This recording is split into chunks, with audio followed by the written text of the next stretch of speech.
আসসালামু আলাইকুম। তাহলে সবাই আমরা একটু খেয়াল করি এদিকে। এই আর কথা না বলে আমরা শুরু করি। হ্যাঁ, আজকে আমাদের আলোচনার বিষয় হলো শ্বাস প্রশ্বাস কার্যক্রমটা কিভাবে নিয়ন্ত্রিত হয়।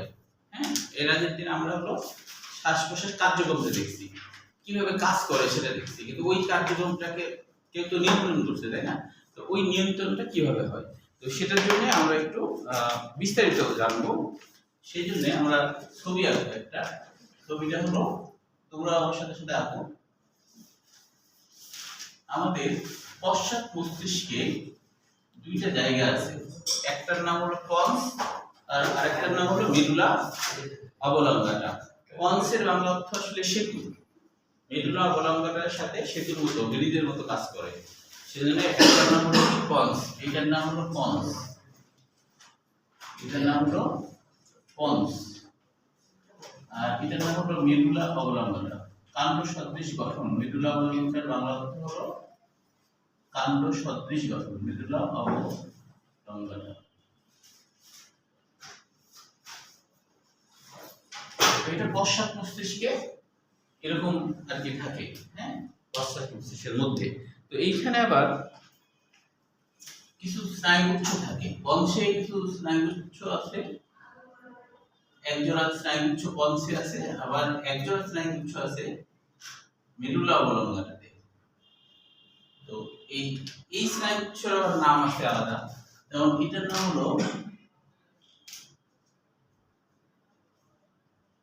একটা হলো নিউমোট্যাক্সিস আর একটা অ্যাপনিউস্টিক। এটার নাম হলো অ্যাপনিউস্টিক কেন্দ্র, অ্যাপনিউস্টিক, অ্যাপনিউস্টিক কেন্দ্র, এটার নাম হলো অ্যাপনিউস্টিক কেন্দ্র।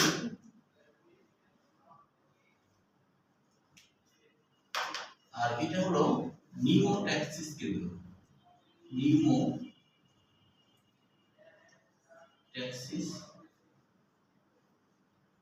নিউমোট্যাক্সিস কেন্দ্র।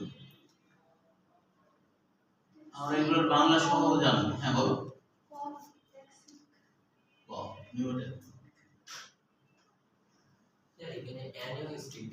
না, ওটা ভুল আছে, অ্যাপনিস্টিক হবে। হ্যাঁ, দেখো ইংরেজিটা দেখো, ওখানে কি এর উচ্চারণটা হবে। হ্যাঁ, পাইছো? জি স্যার। ইংরেজিটা দেখো, দেখতে পাচ্ছো? হ্যাঁ, ওটা অ্যাপনিস্টিক হবে, ওটা মিস্টেক।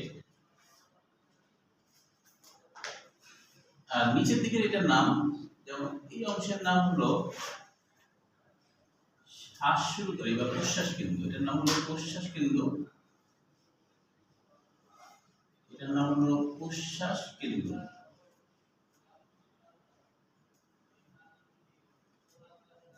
আর এটার নাম হলো নিঃশ্বাস কেন্দ্র, নিঃশ্বাস কেন্দ্র, নিঃশ্বাস কেন্দ্র, নিঃশ্বাস কেন্দ্র। ঠিক আছে?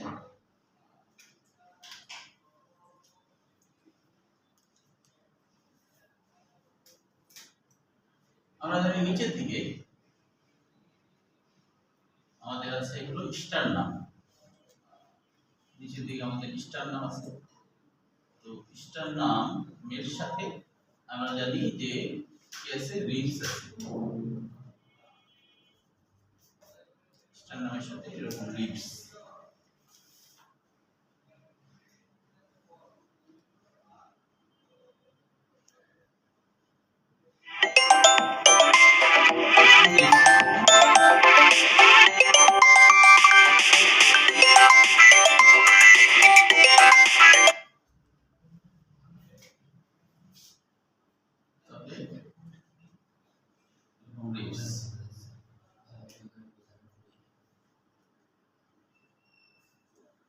আর এর নিচে আবার আছে কি, আমরা জানি যে এখানে একটা আমাদের ডায়াফ্রাম, তাই না? একটা ডায়াফ্রাম। এখন খেয়াল করো, লিপস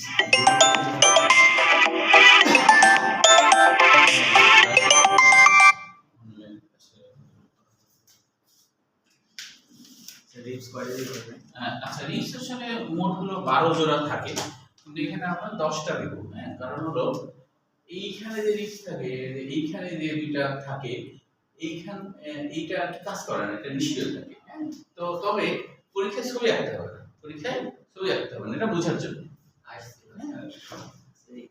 না, ছবি আসে না। না ঠিক আছে স্যার, এইটা যদি কথা দেন তো বোঝাই দিতেন তাহলে এক্সেল আরো কম। এক্সেল কমন করে দেন। না, ও তো বুঝে গেছিল যে জি স্যার, ও আসে পরে বুঝে গেছিল না স্যার যেটা ওই যে বাইকারোনেতে দেখালেন ওইটা এটা এই দুইটাই আছে যে আচ্ছা, দেখছো চালাকি করে এসে বুঝে গেছে। তোমরা তাহলে তোমরা আসতা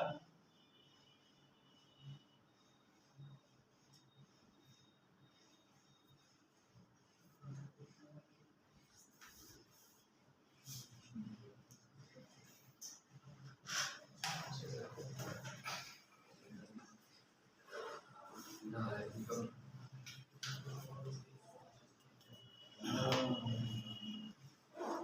আচ্ছা, এইটুকু পর্যন্ত ছবি আঁকা হয়েছে কিনা? তো আমরা জানি যে এই যে ভিতরে ভিতরে যে অংশগুলো, এটার নাম হলো ইন্টারকোস্টাল পেশি, তাই না? এটার নাম হলো ইন্টারকোস্টাল পেশি। এটা একটু আমরা একটু ভালো করে শিখবো, কারণ এই টপিকটা একটু কঠিন। এটা ভালো করে শিখলে অন্যগুলো অত কঠিন না। ইন্টারকোস্টাল পেশি, এটা তো আমরা জানি, এটার নাম ডায়াফ্রাম।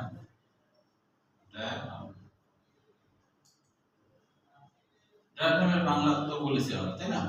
আচ্ছা, এখন দেখো, এবার আমরা আলোচনা শুরু করবো। হ্যাঁ, একটু আঁকা শেষ করো।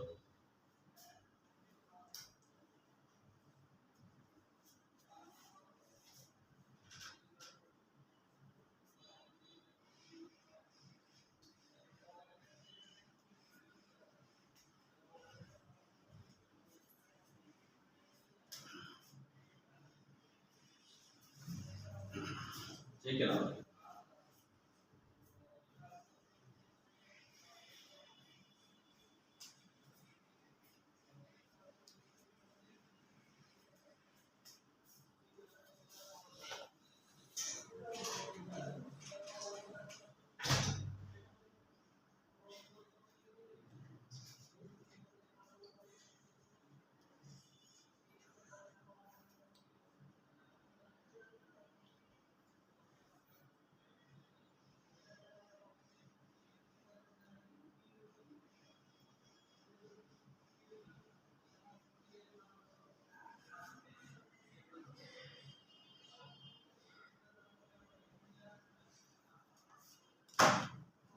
আবার গিয়ে রাখতে হবে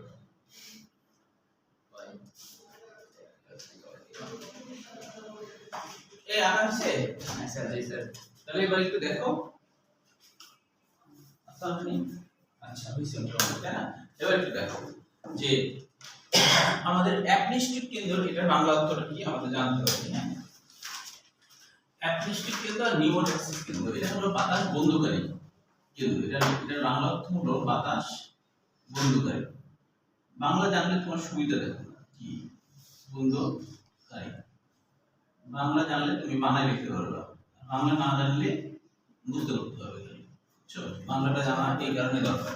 এটা হলো বাতাস শুরুকারী, এর বাংলা অর্থ হলো বাতাস শুরুকারী। বাতাস শুরুকারী, একটা বাতাস বন্ধকারী, একটা বাতাস শুরুকারী।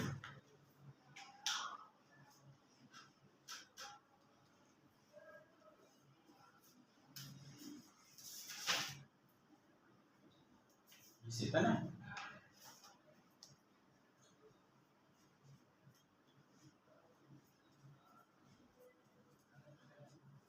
তাহলে এবার আমি বলতে শুরু করি। হ্যাঁ, খেয়াল করো, এবার মনোযোগ দিয়ে খেয়াল করো যে প্রথমে বাতাস শুরুকারী যে কেন্দ্র, সেখান থেকে মনে করো শুরু হচ্ছে কাজটা।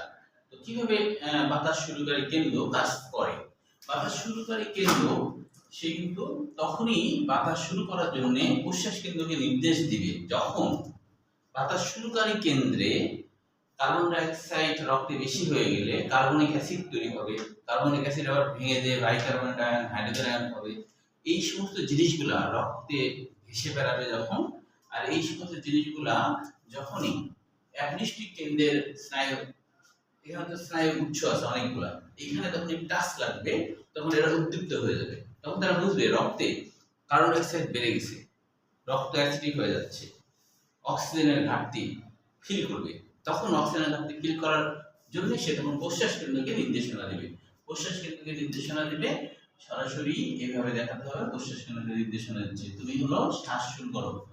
তখন প্রশ্বাস কেন্দ্র এই বর্গের উপরের বস, এই নিচের বস, উপরতলা নিচতলাকে নির্দেশ দিল। তখন এইখান থেকে একটা স্নায়ু যথারীতি চলে যাবে কোথায়, এই যে ইন্টারকোস্টাল পেশি গুলার সাথে, বুঝছো, সবগুলোর সাথে চলে যাবে, ইন্টারকোস্টাল পেশির কাছে যাবে। ইন্টারকোস্টাল পেশিকে সংকুচিত করার জন্য এবং আরেকটা স্নায়ু যার নাম হলো ফ্রেনিক স্নায়ু, এই কেন্দ্রীয় টেন্ডন আছে না, ওইখানে যায় এই স্নায়ুতন্ত্রটা নির্দেশনা দিবে। কি নির্দেশনা দিবে? সংকোচন করার নির্দেশনা দিবে।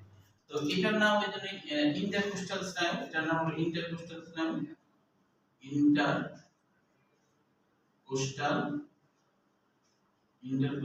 স্নায়ু,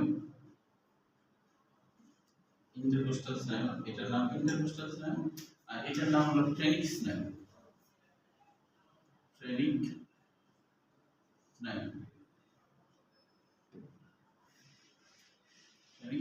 হ্যাঁ, বুঝা গেল? ইন্টারকোস্টাল স্নায়ু আর ফ্রেনিক স্নায়ু।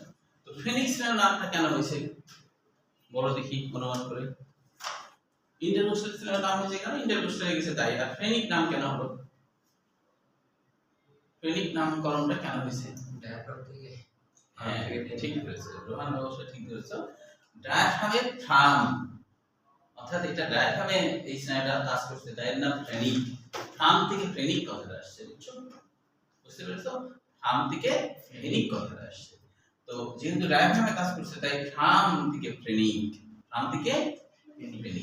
এই জন্য এরকম নাম হয়েছে।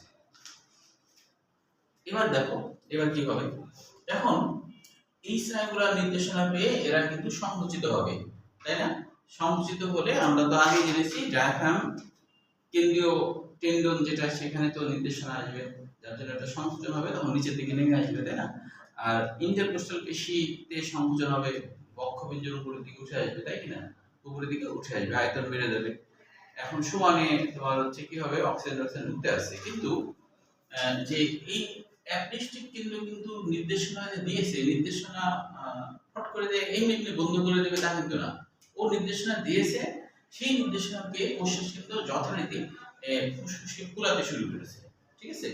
ফুলছে ফুসফুস, এবং সেই সাথে বঙ্কিউলও ফুলছে। বঙ্কিউলগুলো যে ছোট ছোট বঙ্কিউল মানে তো মনে আছে, তাই না? যেমন হচ্ছে বঙ্কাস হলো খুবই ক্ষুদ্র নালী হয়ে যায়, তখন তার নাম বঙ্কিউল।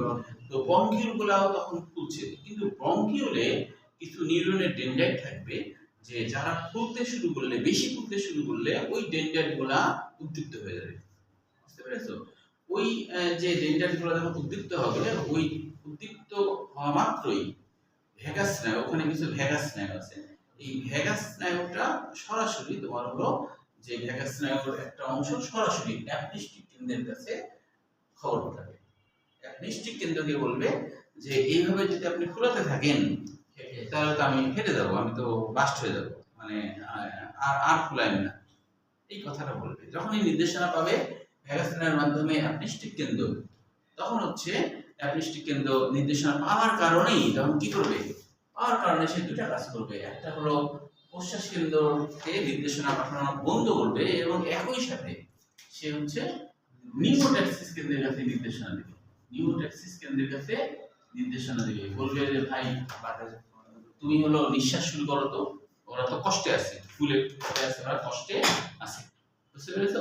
এটি পর্যন্ত আমি বুঝছো কিনা বলো?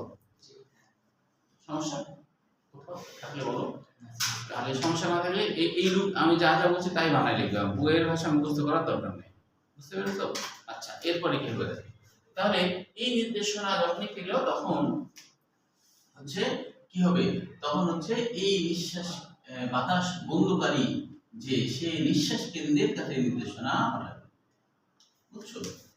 নিঃশ্বাস কেন্দ্রের কাছে নির্দেশনা পাঠাবে, নিঃশ্বাস কেন্দ্রের কাছে নির্দেশনা পাঠাবে যে তুমি নিঃশ্বাস এবার শুরু করো, ঠিক আছে? আর প্রশ্বাস তো বন্ধ হয়ে গেছে, প্রশ্বাস কি বন্ধ হয়ে গেছে, তখন হচ্ছে যে নিঃশ্বাস কেন্দ্র, তখন হচ্ছে এদের তো আর সংকোচন অবস্থা নাই, কাজে এখন নিঃশ্বাস শুরুর জন্য এরা স্বাভাবিক অবস্থা করার জন্য নির্দেশনা করবে।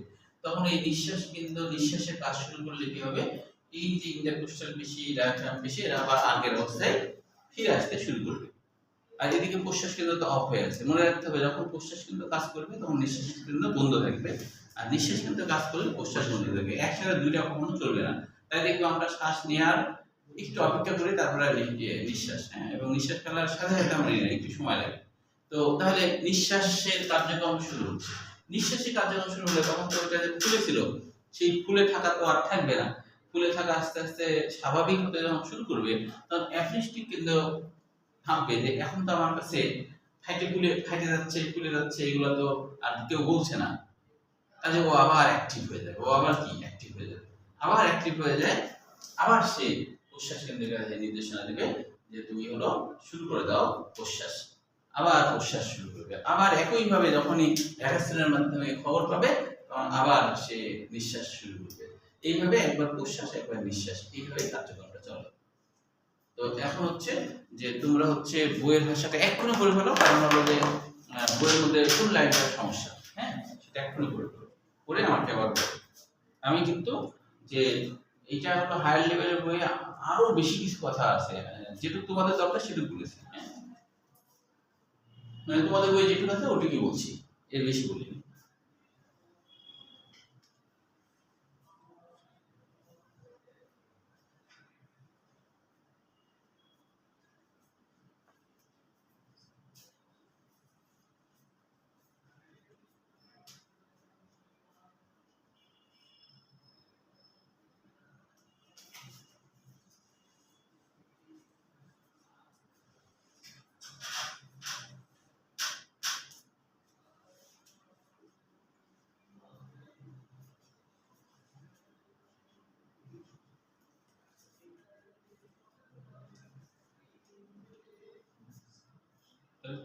দুই মিনিটের মধ্যে পড়ে ফেলো, পড়ে না বোঝার এগুলো বলো। তারপরে শ্বসনাঙ্গে আরো অন্যান্য কিছু বিষয়গুলো আমরা আলোচনা করব।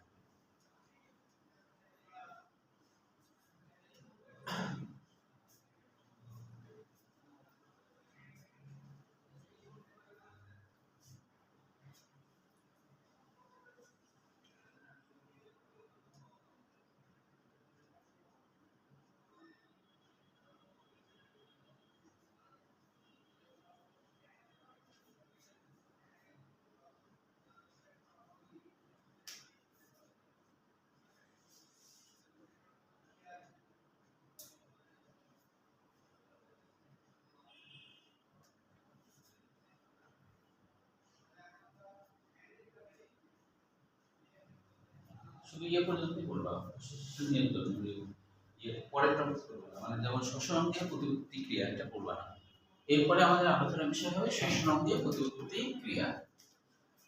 আমি তখন লিখতে থাকি শ্বসন অঙ্গীয় প্রতিউৎপত্তি ক্রিয়া। এরপরে আমাদের আলোচনার বিষয় হবে শ্বসন অঙ্গে, তোমরা পড়তে থাকো, হ্যাঁ, আমি যখন লিখি শ্বসন অঙ্গে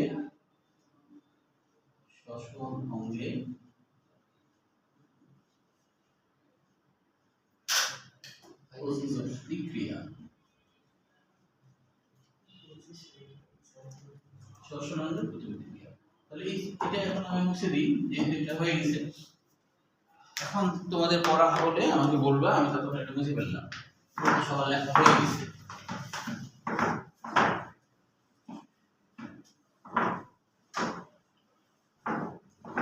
সুজয় পড়া হয়ে গেছে না? বলো দেখি সুজয়, না বোঝার কোনো লাইন কি পেয়েছো? যেভাবে বলছেন ওইভাবেই আছে, তাই না? একটা একটু ব্যতিক্রম। হ্যাঁ বলো, কি কি লেখা আছে? স্যার ওই যে পরের পৃষ্ঠার 2 নম্বর লাইনে লেখা আছে নিউমোট্যাক্সিক কেন্দ্র থেকে একই সাথে তাড়না প্রশ্বাস ও নিঃশ্বাস কেন্দ্রে পৌঁছানোর ফলে এই সময় প্রশ্বাস ক্রিয়া বন্ধ হয়। হ্যাঁ, আর নিঃশ্বাস শুরু হয়, মানে হ্যাঁ, কারণ হলো যে একই সাথে কেন নিউমোট্যাক্সিস মানে কি? স্যার এখানে তো অ্যাপনেস্টিক কেন্দ্র থেকে দুইটা তড়িৎ মানে উদ্দীপনা প্রবাহিত হলো, কিন্তু এখানে তো নিউমোট্যাক্সিক কেন্দ্র থেকে একই সাথে দুইটা তাড়না হচ্ছে। না অবশ্যই, কারণ হলো যে যখন হচ্ছে তোমার এই যে নিউমোট্যাক্সিস যখন কাজ করবে তখন একই সাথে সে প্রশ্বাস কেন্দ্রকেও বলবে, প্রশ্বাস কেন্দ্র আছে না এখানে, মানে ওকে অফ থাকতে ওগুলো বলবো। অফ থাকতে বলবে, ও হলো প্রশ্বাস কেন্দ্রকেও বলবে একই সাথে, ঠিক আছে, একই সাথে এটাকেও বলবে যে তুমি কিন্তু ভাই, আমি কিন্তু এখন নিঃশ্বাস শুরু করছি, তুমি কিন্তু ভাই অফ যাও, বুঝতে পেরেছো? একই সাথে সে প্রশ্বাসকেও বলবে, একই সাথে সে নিঃশ্বাসকেও বলবে। এই নিঃশ্বাসকে কাজ শুরু করতে পারবে। হ্যাঁ, প্রশ্বাস বলবে তুমি ভাই এর মধ্যে আসো না, এর মধ্যে তুমি কাজ শুরু করো না, আমি কিন্তু এখন নিঃশ্বাস শুরু করছি। পারিবারিক ব্যাপার। হ্যাঁ, বুঝতে পারছো কি? আর কি কোথাও আছে কোথাও না ওটার মতো কোনো ভাষা পাইছো? পাওনি তো, তাই না? আচ্ছা, তাহলে এবার আমরা চলে আসি স্যার অবদমন ক্রিয়া, অবদমন মানে থামিয়ে দেয়া, অবদমন মানে থামিয়ে দেয়া। যেটা অবস্থিত। শুনছে, হ্যাঁ, অবস্থিত। অবশ্যই তো মানে ওই নির্দেশনা না যাওয়া, এটা বোঝায়, নির্দেশনাটা না যাওয়া বোঝায়। হ্যাঁ, ঠিক আছে। আচ্ছা, এবার শ্বসন করে তুমি বলে দেখো, বললাম যে ভুলে গেছি। তাহলে এবার দেখো এরপরে যেটা আছে শ্বসন অঙ্গে প্রতিপত্তি ক্রিয়া।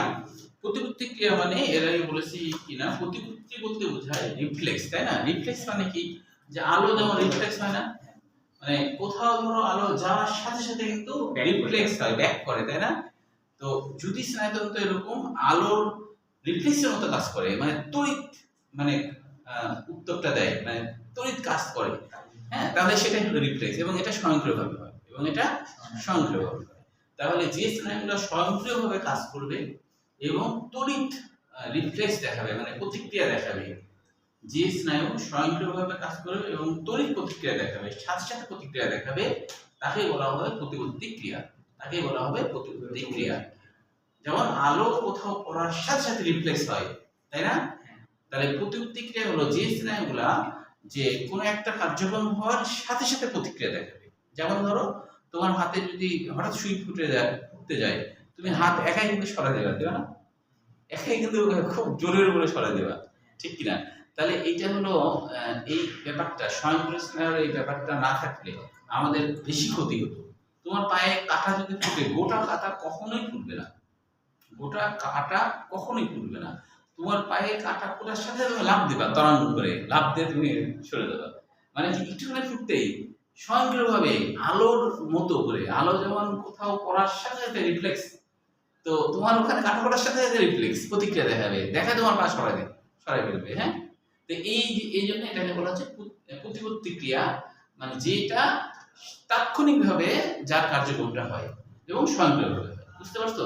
কারেন্ট শক যেটা হয় সেটাও কিন্তু প্রতিবর্তী ক্রিয়ার কারণে। কারেন্ট শকের ক্ষেত্রে কি হয়, কারেন্ট আসলে ওর কাজ কি, ওর কাজ কিন্তু আমাদেরকে ভালোবেসে টেনে ধরা, বুঝতে কি? এটা ওর কাজ। কারেন্টের বাংলা শব্দটা, হ্যাঁ, কারেন্টের কি বাংলা শব্দ এটা আছে? ভালোবেসে টেনে ধরা, এটা ওর কাজ। কিন্তু আমরা তো সেটা মেনে নিই না, তাই না? ও আমাদেরকে ভালোবাসতে চাইলে আমরা এটা মেনে নিই না। আমাদের ব্রেন যে কাজটা করে, যে জানে যে এই ভালোবাসার মধ্যে অনেক জ্বালা আছে, অনেক যন্ত্রণা আছে, ব্রেন তো জানে। সেই কারণে কি করে, যে ব্রেন কি করে, যেই মাত্র আমাদের হাত কোথাও টাচ লাগে তখন এত দ্রুততার সাথে আমাদের হাত আমরা সরিয়ে নিই ব্রেনের নির্দেশে, যে বেশি জোরে সরানোর কারণে ব্যালেন্স রাখতে পারি না। বুঝতে পেরেছো? আর স্বাভাবিক সময়ের জন্য আমাদের ইচ্ছাধীন স্নায়ুগুলো অফ হয়ে যায়, যার জন্য আমরা বুঝি না, আমরা মনে করি ধাক্কা দিয়ে ফেলে দিচ্ছে কারেন্ট, কিন্তু কখনোই কারেন্ট আমাদেরকে ধাক্কা দিয়ে ফেলে না। কারেন্ট এত মানে অভদ্র না যে তোমাকে ধাক্কা দিয়ে ফেলে দেবে, ও বরঞ্চ তোমাকে টেনে ধরবে, ও তোমাকে ধরে ধরবে। বুঝতে পারছো?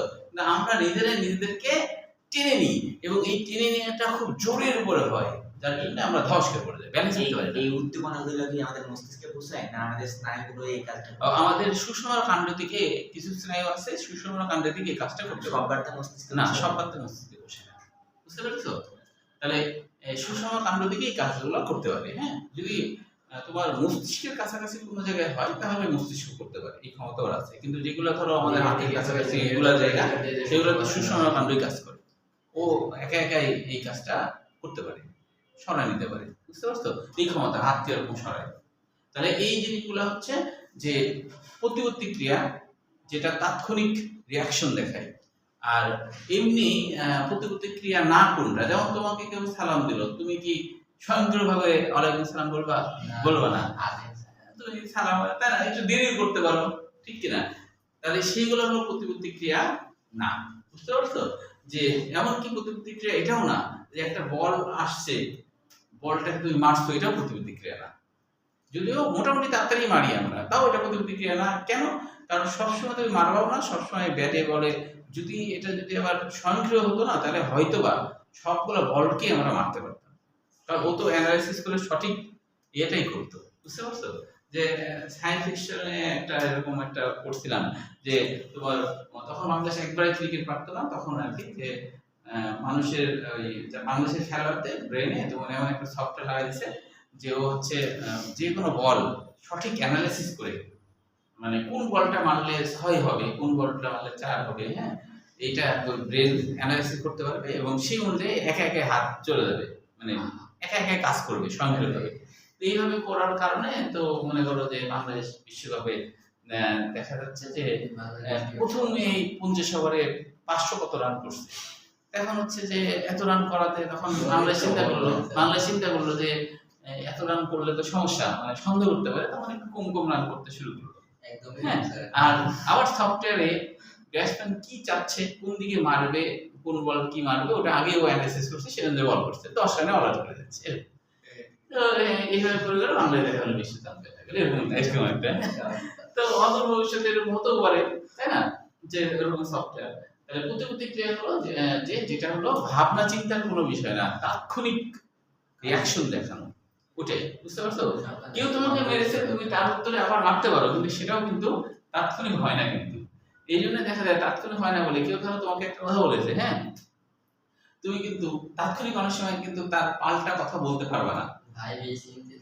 তারপরে না ভাবি চিন্তে বলা তো, তারপরে দেখা যায় অনেকে আছে এরকম যে ঝগড়া করছে, মনে করো, হ্যাঁ ঝগড়া করছে, ঝগড়া করার পরে ঝগড়া শেষ হয়ে গেছে, পরে আবার অ্যানালিসিস করে, ওকে তো আমি এটা বললেই পারতাম, এটা কেন বললাম না। বুঝতে পারছো? মানে ও আবার চিন্তা করছে যে আমার এই কথাটার পাল্টা এটা বলা লাগতো, তাই কি না? তো এই জন্য আর কি যে এটা আমাদের প্রতিক্রিয়া না, এটা আমাদের চিন্তা ভাবনা থেকে দেরিতে বলি, তাও ভুল হয়, তাই কি না? তো আসলে তো ঝগড়া করা কোনো ভালো কাজ না, এটা খারাপ কাজ। যারা ভালো মানুষ তারা কখনো ঝগড়া করবে না। ইউরোপ আমেরিকাতে মানুষেরা কখনো ঝগড়া করে না, হ্যাঁ, ওরা হচ্ছে ওদের অত ইগো নাই, ঝগড়ায় হারিয়ে গেলাম না জিতে গেলাম এটা নিয়ে ওরা কোনো ভাবে না। আমাদের দেশে মানুষরা একটু ঝগড়া করতে বেশি পছন্দ করে, দেখবা, হ্যাঁ অনেক সময় জায়গা নিয়ে ঝগড়া করে, জায়গা বসা নিয়ে ঝগড়া করে, এরকম আছে। তাহলে হচ্ছে প্রতিক্রিয়ার ব্যাপারটা বুঝলাম। এখন সসঙ্গ প্রতিক্রিয়ার যে ব্যাপারগুলো বলছে সেটা হলো যে প্রথমে বলা হচ্ছে যে আমাদের হাঁচি যে হয়, হ্যাঁ, ও তার একটু লাইন বাই লাইন পড়ি, যে প্রশ্বাসে ফুসফুস বাইস্কৃত হলে ফুসফুসের শটান রিসেপ্টর উদ্দীপ্ত হয়, মানে যখনই ফুলে ওঠে তখন এদের টান টান হচ্ছে না, তো ওইটাকে বলছে শটান, টান টান হওয়াকে বলছে শটান। শটান রিসেপ্টর ওখানে যে ডেন্ড্রাইটগুলো আছে ওটা উদ্দীপ্ত হয়। এই উদ্দীপনা ভ্যাগাস স্নায়ুর মাধ্যমে স্নায়ুকেন্দ্রে প্রেরিত হলে কার্যক্রম প্রশমিত। স্নায়ুকেন্দ্র বলতে ওই জায়গার কথা বলা হচ্ছে, অর্থাৎ অ্যাপনিস্টিক কেন্দ্র, হ্যাঁ, অ্যাপনিস্টিক কেন্দ্রে বসালে প্রশমিত হয়, প্রশ্বাস বন্ধ হয়ে যায়। নিঃশ্বাসের সময় ফুসফুস সংকুচিত থাকে বলে শটান রিসেপ্টর উদ্দীপ্ত হয় না, তাই ভ্যাগাস স্নায়ুর মাধ্যমে কোনো স্নায়ু তাড়না পরিবাহিত হয় না। এতে অ্যানিস্টিক স্নায়ুকেন্দ্র কার্যকারিতা ফিরে পেয়ে প্রশ্বাস ঘটায়। আসলে অ্যাপনিস্টিক হবে, হ্যাঁ। প্রশ্বাসের এ ধরনের স্ফীতি ও সংকোচন হলে সৃষ্ট প্রতিক্রিয়াকে বলা হয় হেরিংবয়ার প্রতিক্রিয়া। এইটুকু জ্ঞানমূলক কোশ্চেন হিসেবে করে রাখা ভালো, যদি হেরিংবয়ার প্রতিক্রিয়া কাকে বলে বলে শেষ 2 লাইন। এবার দেখো আমাদের নাসিকা গহ্বরের মধ্যে এই জায়গাটাতে যদি কোনো কারণবশত কোনো বাইরের কোনো কিছু যায়, যেমন অনেক সময় ঝোল টোল খাইতে যেয়ে নাকের ভিতরে যে পশ্চাৎ নাসারন্ধ আছে না, ওদিক দিয়ে অনেক সময় নাসা গহ্বরে ঝোল টোল অনেক সময় চলে যায়, হ্যাঁ, তখন হাঁচি দিলে দেখা যায় অনেক সময় হাতও বের হয়ে যায়, এরকম ঘটনাও ঘটে। তো এই অবাঞ্ছিত কিছু গেলে আমাদের যে হাঁচি হচ্ছে, এই জিনিসটাও কিন্তু আসলে এক ধরনের প্রতিক্রিয়া, আমাদের ইচ্ছাই হচ্ছে না, আমরা চাইলেই হাঁচি দিতে পারি ঠিক এটা না, স্বয়ংক্রিয়ভাবে হয়। এই জন্য এটাও একটা প্রতিক্রিয়া, তাই বলা হচ্ছে। হাঁচি প্রতিক্রিয়ার উদ্ভব হয় এবং শ্বাসক্রিয়ার পরিবর্তন আনে। যখন হাসি দিই তখন ওই সময়ের জন্য, সাময়িক সময়ের জন্য আমাদের শ্বাসক্রিয়াটা বন্ধ থাকে, এই জন্য বলছে পরিবর্তন আনে। আবার আমাদের শ্বাসনালীতে যদি কোনো বহিরাগত কোনো বস্তু বা মিউকাস ধরো বেশি হয়ে গেছে, তাহলে আমাদের কাশি হবে। যেমন আমাদের কাশি হয় না, মিউকাস যদি ট্রাকিয়াতে মিউকাস বেশি, ধরো জীবাণুর কারণে মিউকাস ধরো বেশি জমে গেছে, তখন আমাদের ওইটা কিন্তু বের না হওয়া পর্যন্ত আমাদের কাশি হতেই থাকে। কফের মাধ্যমে বের হলে তখন একটু প্রশমন হয়, তাছাড়া আমাদের কাশি হতে থাকে। এই জিনিসগুলো, এই যে কাশি হচ্ছে, এটা স্বয়ংক্রিয়ভাবে হচ্ছে, এই জন্য এটাকে আমরা বলছি যে প্রতিক্রিয়া। আরেকটা বলছে যে খাদ্য কলতকরণ বাধাগ্রস্ত হলে বিল গাত্রের উদ্দীপনাজনিত স্নায়ু তাড়না গ্লোসোফেঞ্জের স্নায়ুর মাধ্যমে। গ্লোসোফেঞ্জের মানে হলো গলা এবং হচ্ছে ল্যারিংস বোঝায় আর কি। আমাদের গলা এবং ল্যারিংসের যে স্নায়ু, এখানে যে স্নায়ুগুলো কাজ করে আর কি।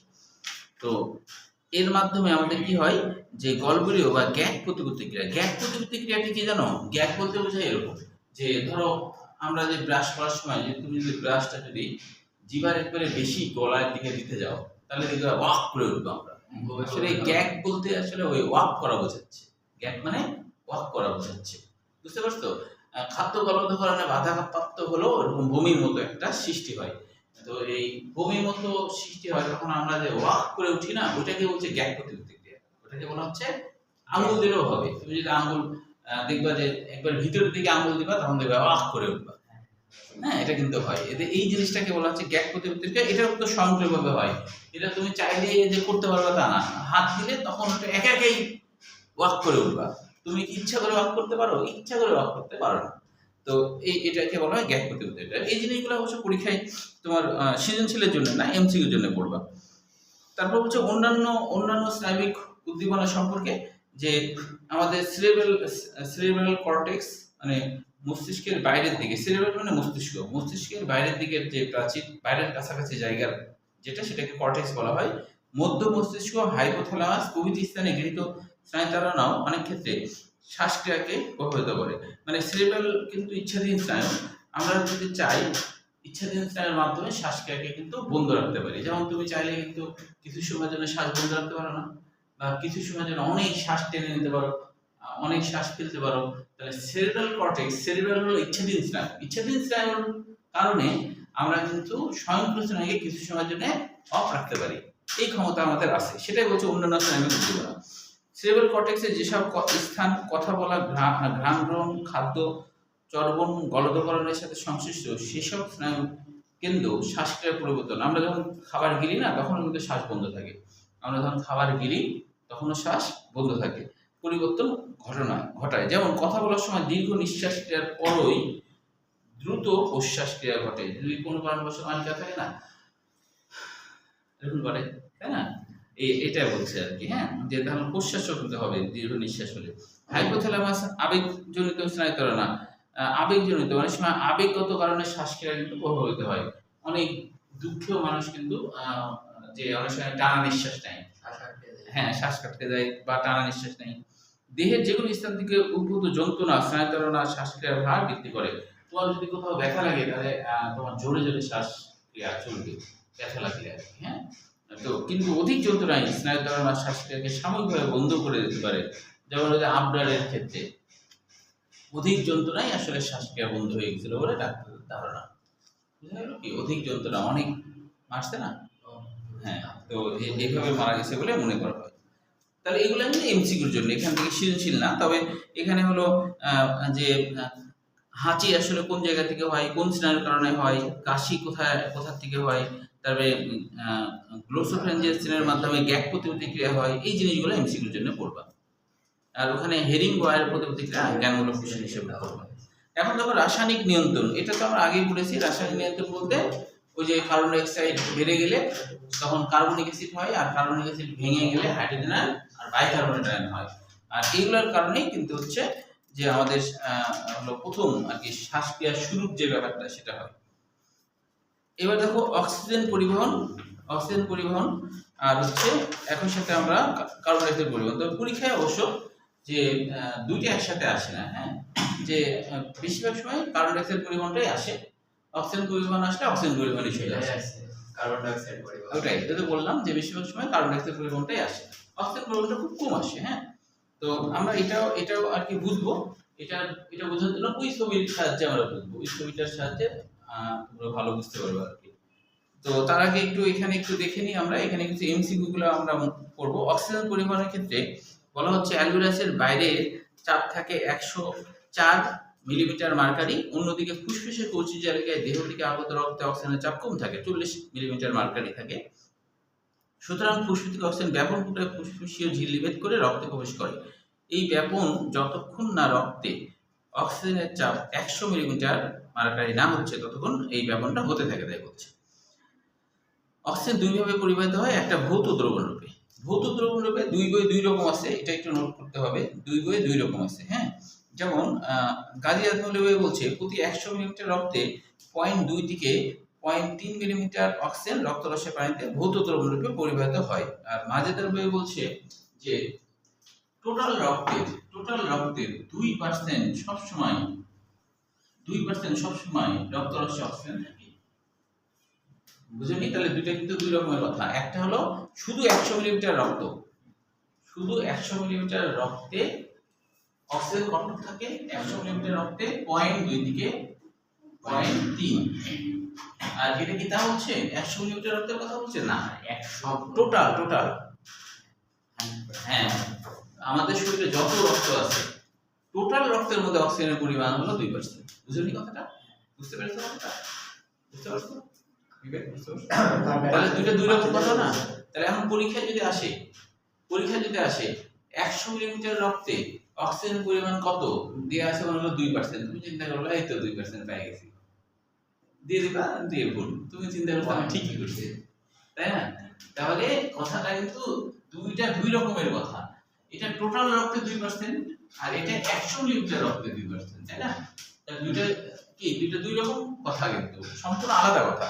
তাহলে এমসিকিউ এর ক্ষেত্রে খেয়াল রাখতে হবে আসলে 100 মিলিলিটার রক্তের কথা বলছে নাকি টোটাল রক্তের কথা বলছে। বুঝতে পেরেছো? এখন রক্তে সব সময়ই জন্যই অক্সিজেন 2% থাকে, এটা ফিক্সড, রক্তের ব্যালেন্স ঠিক রাখার জন্য। এটা আসলে কম বেশি হয় না, হ্যাঁ। কম হলে আবার সাথে সাথে হিমোগ্লোবিনতে অক্সিজেন রক্তরসে মিশে যায়। এই তো এটা আমরা বিস্তারিত করব এখন রাসায়নিক যৌগ রূপে আবার অক্সিজেন পরিবর্তিত হয়। এটা তো বুঝতে পারছো, রাসায়নিক যৌগ রূপে মানে যদি হিমোগ্লোবিন আছে, হিমোগ্লোবিনের সাথে যখনই অক্সিজেন যুক্ত হয় তখন এর নাম হয় অক্সিহিমোগ্লোবিন, তাই না? তাহলে এটা একটা যৌগ গঠন করলো, তাই না? যৌগ গঠন করলো, তাই এর নাম অক্সিহিমোগ্লোবিন রূপে। তাহলে এই অক্সিহিমোগ্লোবিন রূপেও কিন্তু পরিবহন হতে পারে। এটা সোজা, এটা কঠিন না। কার্বন ডাই অক্সাইড পরিবহনটা অনেকটাই আর কি বুঝার। তো এটা আমরা ওই ছবির মাধ্যমে বুঝে ফেলি। ওই ছবিটা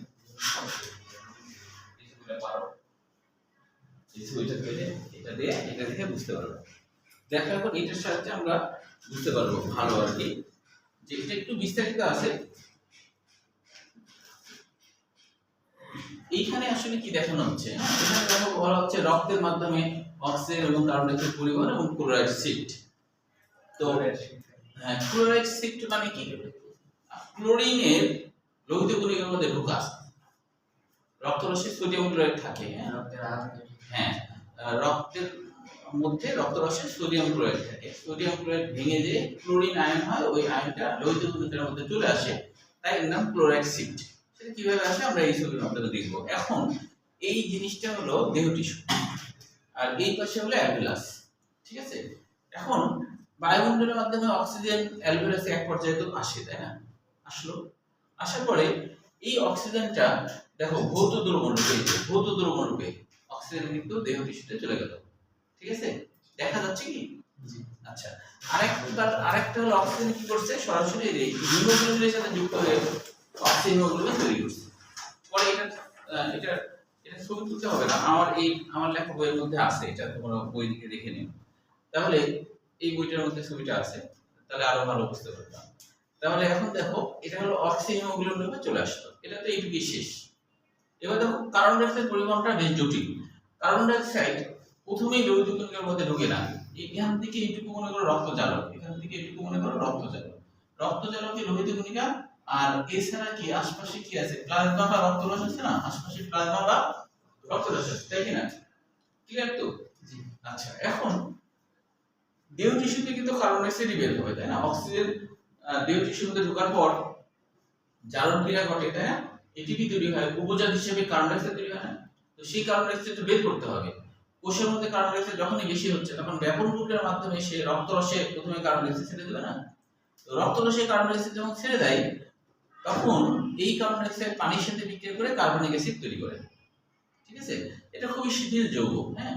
এটা আসলে কোনো এনজাইম ছাড়াই একা যুক্ত হতে পারে শিথিলভাবে। তো কার্বনিক অ্যাসিড তৈরি করলো, এই কার্বনিক অ্যাসিড পরবর্তীতে অ্যালভিউলাসের কাছে যখন যায় স্রোতের মাধ্যমে, তখন এখান থেকে কার্বন ডাই অক্সাইড ছেড়ে দেয়, দিয়ে পানি হয়ে যায়। এইভাবে করে কার্বনিক অ্যাসিড অবস্থায় অক্সিজেন ছেড়ে দিতে পারে। এছাড়া বলা হচ্ছে যে রক্তরসের মধ্যে কিছু প্রোটিন থাকে, এখানে যে সোডিয়াম প্রোটিন আছে, এই জিনিসটাই বইয়ের মধ্যে আছে যে তোমার যে রক্তরসের প্রোটিন এইভাবে আছে, প্রোটিন NH2, প্রোটিন মানে তো সেখানে আর কি NH2 থাকবে, আর এখানে সোডিয়াম প্রোটিন, এটা উচ্চ হাই লেভেল সোডিয়াম প্রোটিন, তোমাদের কাছে প্রোটিন রক্তরসের প্রোটিন। তো সোডিয়াম প্রোটিন এই বাইকার্বনিক অ্যাসিড কখনো কখনো কার্বনিক অ্যাসিড কখনো কখনো সোডিয়াম প্রোটিনের সাথে যুক্ত হয়ে হাইড্রোজেন প্রোটিন এবং সোডিয়াম বাইকার্বনেট তৈরি করতে পারে। এই অবস্থায় কার্বন ডাই অক্সাইড বের করে দিতে পারে। এটুকু শেষ, এদিকে আর নাই, মানে তোমাদের বই নাই। এবার দেখো কার্বন ডাই অক্সাইড লোহিত কণিকার মধ্যে ঢুকলো, ঠিক আছে? লোহিত কণিকার মধ্যে ঢুকে, লোহিত কণিকার মধ্যেও তো পানি আছে না? জি, লোহিত কণিকার মধ্যে পানি আছে, সেই পানির সাথে বিক্রিয়া করে কার্বনিক অ্যাসিড তৈরি করলো। এখন এই কার্বন ডাই অক্সাইড যখন সে এর মধ্যে ঢুকে, যখন এখানে একটা যৌগ গঠন করলো, মানে কি একটা দম্পতি হলো মনে করো, তাই না? কার্বন ডাই অক্সাইড মনে করো একটা ছেলে, আর হলো এখানে মনে করো পানি একটা মেয়ে, এর সাথে বিক্রিয়া করে কি হলো, একটা দম্পতি হলো। কিন্তু এই দম্পতি বেশি দিন দম্পতি চললো না আর কি, পরিবেশগত কারণে এই যে দম্পতি এরা আবার আলাদা হয়ে গেছে, এই যে হাইড্রোজেন আর বাইকার্বন আলাদা হয়ে গেছে পরিবেশগত কারণে। এই লোহিত কণিকার মধ্যে যে বিভিন্ন পরিবেশ, এই পরিবেশে যেমন ধরো মানুষের ক্ষেত্রেও কিন্তু তাই হয় অনেক সময়, প্রতিবেশী, হ্যাঁ প্রতিবেশী কারণে, যে যেমন মানুষের ক্ষেত্রে যে বেশি যেটা হয় যে যারা যেসব ছেলেরা ধরো বিদেশে যায়, হ্যাঁ বিদেশে যায়, তো বিদেশে গেলে বিদেশে ওই দেশের পরিবেশের কারণে দেখা যায় ওখানে কিন্তু আরেকটা মেয়ে বিয়ে করে নেয়, মানে কি ওর যে দম্পতি সেটা কিন্তু ভুলে যায়, হ্যাঁ। আর এদিকে কিন্তু বাংলাদেশে থাকা যে বউটা, সেও যে খুব একটা ভালো তাও না, সেও আবার অনেকদিন পায় না স্বামীকে, সেও দেখা যায় ওই দম্পতির কথা ভুলে যায়, আরেকজনের সাথে যোগ গঠন করে। পদার্থ ওরকম, কিন্তু একবার একজনের সাথে যোগ গঠন করে, আবার যৌগ ভেঙে যায়, দম্পতি ভেঙে যায়, আরেকজনের সাথে যোগ গঠন করে। পদার্থের আচরণও কিন্তু মানুষের মতো, দেখো তাই হচ্ছে না? এর সাথে দম্পতি ছিল, দাও ভেঙে গেল, ভেঙে যায়, আলাদা হওয়ার সাথে সাথে আরেকজনের সাথে বিয়ে করে ফেলছে, এদের হিমোগ্লোবিন অ্যাসিড। আর বাইকার্বনেট আয়ন আবার কার সাথে বিয়ে করছে? এখানে একটা ব্যাচেলার ছেলে ছিল, পটাশিয়াম, ওর সাথে বিয়ে করছে। ব্যাচেলার মানে কারোর সাথে তো যোগ নাই, তার মানে ব্যাচেলার, ওই ব্যাচেলারের সাথে দেখো বিয়ে করে ফেলছে, করে দেখো পটাশিয়াম বাইকার্বনেট তৈরি করছে। এখন পটাশিয়াম বাইকার্বনেট এরাও সংসার বেশি দিন চালালো না, যার খারাপ অভ্যাস, খালি একবার যোগ গঠন করে, আবার ছেড়ে দেয় আরেকজন, আবার আরেকজনের সাথে ধরে, আবার আরেকজন, দেখো এও তাই করবে। এ আবার কিছুদিন সংসার করতে করতেই এরাও বিচ্ছিন্ন হয়ে গেল। বিচ্ছিন্ন হয়ে দেখো এই যে পটাশিয়াম আলাদা হয়েছে, হয়ে পাশের বাড়ির প্রতিবেশীতে সোডিয়াম ক্লোরাইড একটা দম্পতি ছিল, কিন্তু এখানে একটা সোডিয়াম ক্লোরাইড দম্পতি ছিল, সোডিয়াম ক্লোরাইড। তো এই সোডিয়াম ক্লোরাইডও এই ভিতরের পাশের বাড়ির পটাশিয়ামের সাথে বিক্রিয়া করে, মানে এখানে হলো এই যে ক্লোরিন আছে, এই ক্লোরিন কিন্তু লোহিত কণিকার মধ্যে চলে আসলো, এসে পটাশিয়াম ক্লোরাইডের সাথে বিক্রিয়া করে। আর এই সোডিয়াম ও চলে গেল, এখানে যে থাকা সোডিয়াম আছে, এটা তো সোডিয়াম, তাই না? এই তো সোডিয়াম ওই পাশেই ছিল, আর বাইকার্বনেট ছিল না, ওই বাইকার্বনেট আবার সোডিয়ামের সাথে বিক্রিয়া করে সোডিয়াম বাইকার্বনেট তৈরি করে দিল, সোডিয়াম বাইকার্বনেট তৈরি করে দিল। এই দেখো এখানে খেয়াল করো, এই যে সোডিয়াম বাইকার্বনেট, আর ক্লোরিন কি করছে? এই সোডিয়াম কিন্তু আসলে সোডিয়াম ক্লোরাইডের সোডিয়াম বাইকার্বনেট, আর ক্লোরিন কি পটাশিয়াম ক্লোরাইড। তাহলে এরা আবার সর্বশেষ যখন সোডিয়াম বাইকার্বনেট হলো, এই অবস্থায় দেখা হলো আবার কার্বন ডাই অক্সাইড বের হয়ে চলে গেল। আর এইখানে সর্বশেষ কার্বন ডাই অক্সাইড হিমোগ্লোবিনের সাথে বিক্রিয়া করে কার্বামিনো হিমোগ্লোবিন তৈরি করে, এই অবস্থায় কার্বন ডাই অক্সাইড চলে গেল। মানে কার্বন ডাই অক্সাইড যাওয়ার পথটা অনেক বড়, অনেক দূর। তো সেটাই এখানে দেখা হচ্ছে যে কার্বন ডাই অক্সাইড অনেক ভাবে পরিবাহিত হতে পারে।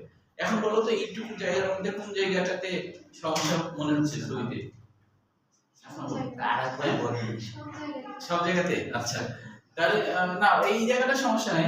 এইটা হলো অ্যালভিউলাস, অ্যালভিউলাসে অক্সিজেন আসছে, তাই না? ওই অক্সিজেন ব্যাপন প্রক্রিয়ার মাধ্যমে পানিতে ভৌত অবস্থাতে আসতে পারে। কোথায় আসতে পারে? ফুসফুসের না, দেহ টিস্যুর মধ্যে আসতে পারে। এটা তো ক্লিয়ার, এটাতে সমস্যা আছে না? আচ্ছা, কিছু অক্সিজেন কি করে? লোহিত কণিকার মধ্যে ঢুকে, লোহিত কণিকার মধ্যে হিমোগ্লোবিন আছে, ওর সাথে বিক্রিয়া করে অক্সিহিমোগ্লোবিন তৈরি করে এই অবস্থায় যখন সে দেহ টিস্যুর কাছাকাছি আসে তখন হিমোগ্লোবিনের অক্সিজেন ছেড়ে দেয়, তখন এখানে চলে আসে, দেহ টিস্যুর মধ্যে ঢুকে দেয়। এইটুকু তো ক্লিয়ার, এটাতে সমস্যা নেই। আচ্ছা, এবার দেখো যে এই দেহ টিস্যুর মধ্যে অক্সিজেন পাঠাইছে, তাহলে তো জারণ ক্রিয়া ঘটবে না, জারণ ক্রিয়া ঘটবে। জারণ ক্রিয়া ঘটে এক পর্যায়ে কার্বন ডাই অক্সাইড তৈরি হবে দেহ টিস্যুর মধ্যে। ওই কার্বন ডাই অক্সাইড ব্যাপন প্রক্রিয়ার মাধ্যমে প্রথমে প্লাজমা বা রক্তরসে আসবে। এটুকু ক্লিয়ার?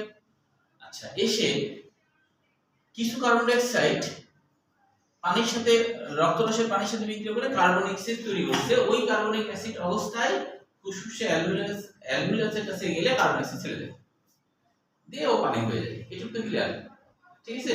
আচ্ছা, তাহলে এটা না হলে দরকার নাই, এখন দেখার দরকার নাই যে বইয়ে আরো সহজ করে আছে, এটা হায়ার লেভেলের তো একটু কঠিন করে আছে। হ্যাঁ, ওখানে দেখবে যে সোডিয়াম, ওখানে রক্তরসের প্রোটিন আছে, রক্তরসের প্রোটিনের সাথে কার্বন ডাই অক্সাইড বিক্রিয়া করেও কার্বন ডাই অক্সাইড অ্যালভিউলাসে চলে যেতে পারে।